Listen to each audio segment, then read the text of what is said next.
Okay, let's dive in. What if I told you something? Well, something pretty radical about kindness. What if kindness doesn't actually live inside you? Hmm. Seriously.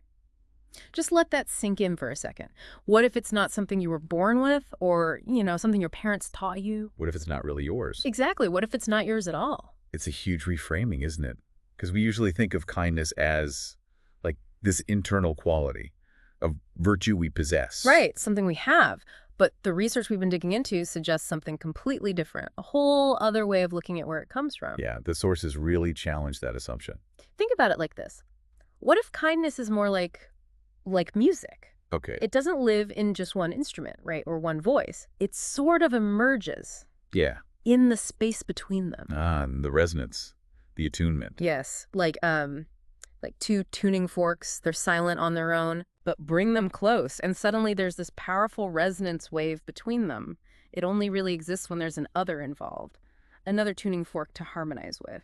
So this deep dive then is really about completely reimagining what kindness even is and where we think it originates. We're looking at a bunch of articles, some fascinating research, and hopefully you'll start to see why those really profound moments of compassion, they can feel less like you're giving something. And more like you're recognizing something that's already there, a profound recognition. Exactly. So our mission today really is to try and uncover this hidden structure, the architecture of human compassion.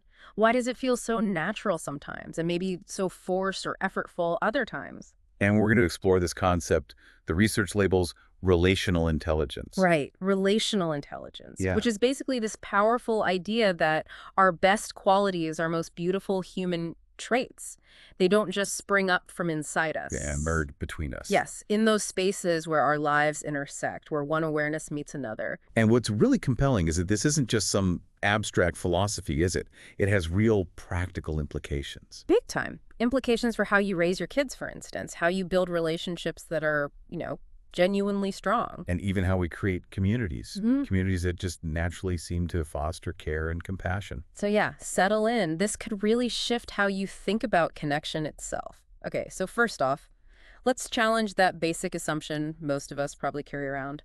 When we talk kindness, the question that usually pops up is, Are people naturally kind, or is it learned? right, the classic nature versus nurture debate, always. But what if? What if that's just the wrong question altogether? Based on the material we've reviewed, maybe that framing misses the point. How so? Well, what if kindness isn't a fixed thing you have, like a possession, but it's more of a dynamic phenomenon, something that happens? Okay. That's subtle, but Yeah. yeah, it feels different. Go back to the music analogy. When a piece of music really moves you deeply, where is that beauty actually located? Is it just in the guitar strings? Or the singer's voice. Or the mixing desk. Oh, right. The beauty isn't in any single part. It emerges from the relationship between all those parts. The harmony, the timing, the silence, the space between the notes. So the suggestion here is maybe kindness works just like that, It's not a static trait inside you. but an intelligence, maybe even a kind of flow state that just arises when two conscious beings actually meet each other with a real presence. The research we looked at points this out too, how often genuine kindness feels. Well, effortless, almost automatic, like you're just responding to something already present. Less about trying hard to be good. And more about just recognizing something, seeing something and responding naturally. Have you ever had that experience where someone's kindness didn't feel like they were doing something nice for you? But more like they just saw you, Yeah. really acknowledged you were there. Yeah. What did that feel like? Those moments, they hit deep, don't they? They resonate because they feel less like someone putting on a performance of kindness. And more like pure connection, like a basic human bond just making itself known in that moment. Exactly. Unadulterated reflection of connection. And what's really fascinating, I think, is how this pattern, this idea of things emerging from relationships, it actually echoes in other fields too, like across science. It's not just a human interaction thing. Oh, interesting. Like where? Well, take physics. You know how massive objects bend space-time? Gravity isn't just some force pulling things. It's described as a curvature in the fabric of reality itself, caused by mass and energy. Okay. And other objects then just naturally flow along those curves, towards the mass. Huh. So you're wondering if maybe emotional presence works a bit like that. Maybe. What if our awareness, when it's really open and attuned, creates a kind of Perceptual gravity. where your attention just naturally bends towards others, towards their joy or their suffering, simply because you're open to that space between you. It's a thought, right. Or think about biology, those incredible mycelial networks. The fungi connecting trees underground, yeah, amazing stuff. Totally. These huge, complex networks. And when one tree is stressed, maybe it needs water or nutrients, resources actually flow through that network to help support it. And the trees aren't consciously deciding, oh, I should help Bob over there. Right. The network itself, just because it's interconnected, it responds.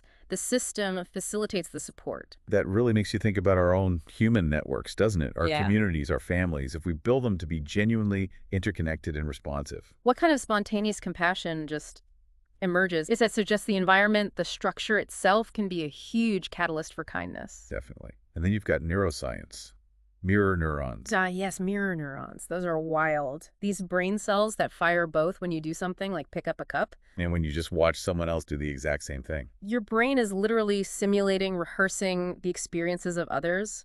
On a neural level, it kind of blurs the line between self and other. So all these parallels from physics to fungi to neurons, they seem to be telling a similar story. Which is? That connection isn't just, a nice to have thing. It's the very medium, the soil maybe, Yep. the medium through which our deepest human qualities like kindness actually come alive.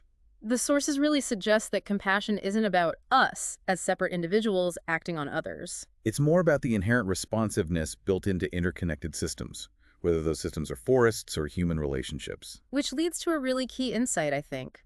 Kindness isn't this constant, steady internal glow. No, it's maybe more like bioluminescence, in those deep sea fish. Yeah, it lights up, it responds when it encounters something else, another consciousness, another presence. The research suggests kindness really thrives where systems are flexible, where they can change in response to each other, where there's a kind of emotional plasticity. Meaning we're open enough, adaptable enough to actually be changed by our interactions, not just rigidly sticking to our own internal script or agenda. Exactly. When we're not totally locked into our own story, our own defenses, our own stuff, that's when kindness seems to pop up most naturally. And that explains why forced kindness feels so hollow, doesn't it? Flat. Because it's trying to manufacture something from the inside out, when really it can only emerge authentically from being responsive to what's actually happening between you and the other person. It's like trying to play beautiful music by just reading the notes rigidly off the page instead of actually listening to the other musicians and responding in the moment. Yeah, good analogy. So if we pull this together, the practical magic here maybe is this. If kindness is emergent, if it arises between people, Then you can't force it. You can't just decide, I will be kind now, and make it authentic. right, but you can create the conditions for it. Yeah. Sort of cultivate the relational field, prepare the soil so it can naturally bloom. Okay, so what are those conditions? Did the sources point to specifics? They did. It seems like three key things kept coming up. First, presence over performance. Presence over performance, meaning, Instead of trying to act kind, focusing on just being genuinely present, genuinely available to whatever's actually happening with the other person. so like putting down your phone. Yeah, actually listening without just waiting to talk or planning your response. Letting their experience, whatever it is, really land with you, fully. That's the first one. Second, vulnerability as invitation. Vulnerability. Okay, that sounds harder. Well, it's about the willingness to actually be affected by the encounter, to let the interaction maybe change you a little. So it connects back to that idea of plasticity, of being open. Exactly. Kindness, viewed this way, often seems to show up alongside courage. The courage to drop your guard just a bit and allow for a real connection. When you're open to being impacted, you create space for something new, like kindness, to emerge. Okay, presence, vulnerability. And the third, Third is simply attention as care. attention as care. The sheer quality of your attention, where you place it, how fully you give it, is itself a profound form of kindness. So just truly seeing someone, granting them your full, undivided awareness. That act alone makes kindness almost inevitable. Yeah. It's like a direct recognition of your shared humanity. It bypasses the need to perform kindness because the attention is the care. Wow. So presence, vulnerability, attention. Imagine if you focused on cultivating those in your relationships instead of just trying to be more kind. It completely shifts the focus of effort, doesn't it? Away from personal striving like, I need to be better, towards cultivating this fertile ground for connection to happen on its own. It really does. Okay, so let's try to crystallize this. The big takeaway from our deep dive into these sources seems to be kindness isn't some fixed trait you have or just a behavior you learn. No, it's more like an emergent relational intelligence. A resonance, something co-created that arises when that boundary between me and you softens, even just for a moment. Yeah. It's not stored in your heart. It's generated in the space between hearts. Think about your most meaningful relationships, right? The kindness that flows there, it usually doesn't feel effortful, does it? Not at all. It feels more like recognition, like you said before. Like you're responding to music you can just deeply hear and feel, almost instinctively. So this totally reframes how we might approach things. Instead of asking, how can I force myself to be kinder? The research nudges us to ask, how can I become more responsive? More available. More willing to just show up and be changed by the encounters I have. Yeah. And this has implications everywhere, doesn't it? Like in parenting. Instead of just laying down be kind as a rule, you'd focus on modeling presence yourself, being really responsive to your child, because kids learn to attune by being attuned to. Makes sense. And in partnerships. Instead Yeah. of just performing care, like remembering birthdays, which is good, but You practice being genuinely available to your partner's moment-to-moment experience, their ups and downs, their changes. And what about, say, in workplaces, organizations? Well, instead of just putting up posters about compassion, you'd look at creating structures and cultures that actually support real connection, mutual responsiveness between colleagues, less hierarchy, maybe more listening. And here's that beautiful paradox we found in the material. The less you actively try to manufacture kindness, And the more you just practice being present, being open, being attentive, the more naturally and authentically kindness just seems to emerge. it's improvised, isn't it? In real time, like good jazz. Or the best conversations, or any kind of love that actually works, really. Yeah. So what would it feel like for you, listening now, to approach your most important relationships more like that? As opportunities for this kind of responsive, present improvisation. Something to think about. If this deep dive has maybe shifted things for you, how you view kindness or your relationships, we'd love to know. And here's something practical you can try this week based on all this. Pick one important relationship. Just one. And instead of setting an intention like, I'm going to be more kind to this person, try shifting your focus. Just practice being more present with them. Really notice what wants to emerge in that space between you. See if kindness just arises naturally from your attention rather than your intention. And remember, the core message here is, you're not actually responsible for manufacturing kindness out of thin air. That's exhausting. Yeah. And maybe impossible. Your role, your opportunity, is simply to show up with enough presence, enough openness, so that kindness can emerge naturally in the spaces between you and everyone you meet. Yeah. Kindness isn't your solo performance. It's your contribution to a duet that includes everyone. Until next time, practice presence, trust emergence. And maybe remember that, like we said, the most beautiful music often happens in the space between the notes. Absolutely. And next week, we're shifting gears a bit, but it's related.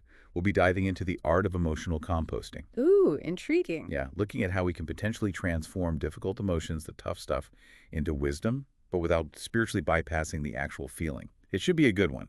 You won't want to miss that deep dive.